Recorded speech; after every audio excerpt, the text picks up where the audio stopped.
I agree with the consensus that the shout out to the Proud Boys was a very ominous signal.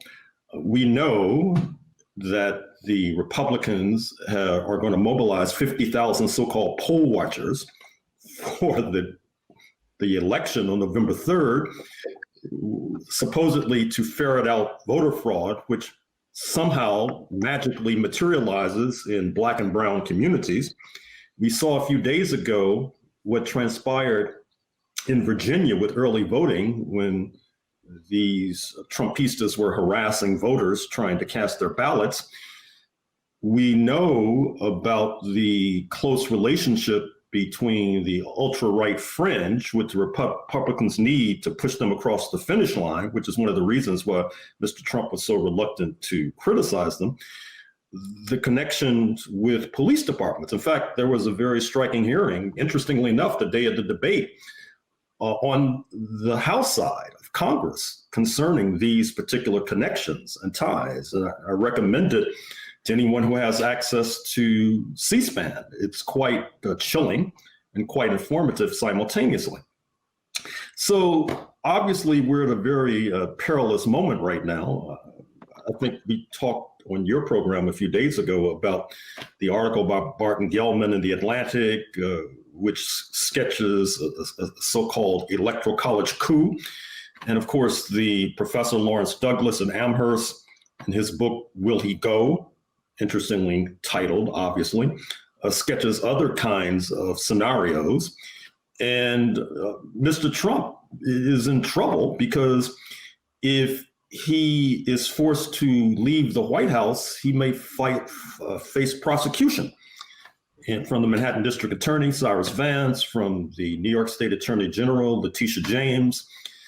He has many problems, not to mention, if the New York Times article is accurate, bills coming due, these tens of millions of dollars, hundreds of millions of dollars coming due, owed, well, I'm not sure who they're owed to, but it's owed to someone. So he has a passel of problems, and he's shown throughout his presidential career that he's willing to thumb his nose at norms and guardrails and all of the rest. And perhaps even more troubling is that his base is standing by their man.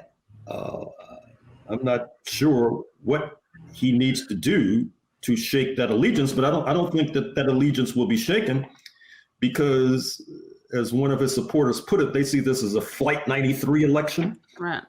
That you have to take over the cockpit or charge the cockpit. Otherwise... Although they did all die, right, on that flight? Yes. Well, that was the point. You're on the flight too, by the way. Right, they're right, right. Except the sad thing is we're all on that same flight, right? Right. So it's a very perilous moment that we're facing right now. I totally agree with everything Charles said. Of course, the situation will be much worse if Biden wins, because Trump he's telegraphed more than once exactly what he'll do. This really comes out of the Rudy Giuliani playbook, where how he beat Dinkins, David Dinkins, the first African-American mayor of New York. And he got all these retired corrections officers and police officers to go out and intimidate voters in neighborhoods where Dinkins was expected to do well, and the Democratic Party didn't challenge it, as they should have. And so that's just going to be writ large. He will mess with the actual voting process as much as he can.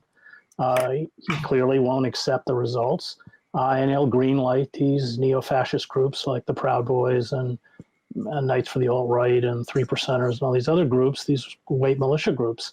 I think we're entering an extremely perilous moment in American history. It reminds me very much of what happened in Yugoslavia. I think there are many parallels. I was just talking the other day to the great Croatian writer, Slavenko Drakulic, about, we were both there in the early 90s, about precisely how Yugoslavia disintegrated and all of the flashpoints we see. I mean, people forget that in Yugoslavia, you had this same kind of posturing by these armed ethnic groups, and nobody really wanted, I think, or certainly planned in any way or expected a war. But then people start getting killed, and you open that Pandora's box and you lose control. And you can't have these heavily armed groups showing up in places like Portland carrying Glocks and AR-15s and everything else, and not eventually something's going to happen. And Trump will incite it if he loses the election. I'm a little wary of the polls, and I think we do have to acknowledge that there isn't much of an excitement about the Biden candidacy. In many of the battleground states, the Democrats aren't on the ground. The Trump supporters are going door to door. So, yeah, I think that this is just part of the unraveling of the American empire. But the systemic problems are so deep and so severe, and too often we personalize politics around figures like Trump or Biden, right? I like that. And in fact, in terms of human suffering, Biden wins the prize. Trump doesn't come close. If you take the wars in the Middle East, I spent 7 years in the Middle East. I teach in a prison. Half of my students' lives and their families' lives would not have been destroyed but for Joe Biden. We used to run around in '94 with the omnibus crime bill, bragging about all the new crimes that now warranted the death penalty. He